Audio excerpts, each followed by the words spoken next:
Viral momen heroik Nenek Valentina Harjiwati, 67. Nenek Valentina berhasil menggagalkan aksi penjambretan yang menimpa dirinya di Pedurungan, Kota Semarang. Beruntung kalung emas yang seberat 10 gram yang dikenakannya berhasil diselamatkan. Momen kegagalan penjambretan tersebut terekam CCTV rumahnya.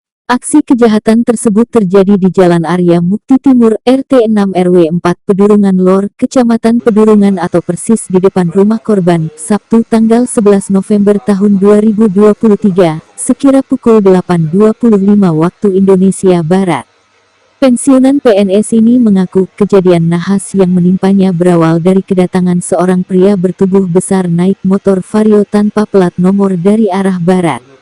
Si pria yang mengenakan masker dan helm tersebut beralibi hendak menanyakan Jalan Ganesa, Pedurungan Tengah. Sontak ia lantas mengarahkan pria itu sesuai yang ditanyakan. Namun, tersangka memutar arah motornya sembari mendekat ke korban. Waktu kejadian saya habis belanja sayur keliling mau masuk rumah. Tiba-tiba ada pria itu tanya alamat, sudah saya jelasin tapi masih tanya makanya saya maju satu langkah abis itu tangan kirinya nyasar kalung saya, katanya. Mendapatkan perlakuan tersebut, mantan guru ini segera mempertahankan diri.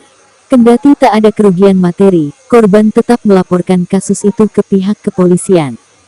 Korban berharap kasus ini dapat diusut hingga tersangka dapat ditangkap. Kapolsek Pedurungan, Kompol Dina Novitasari mengatakan anggotanya sudah melakukan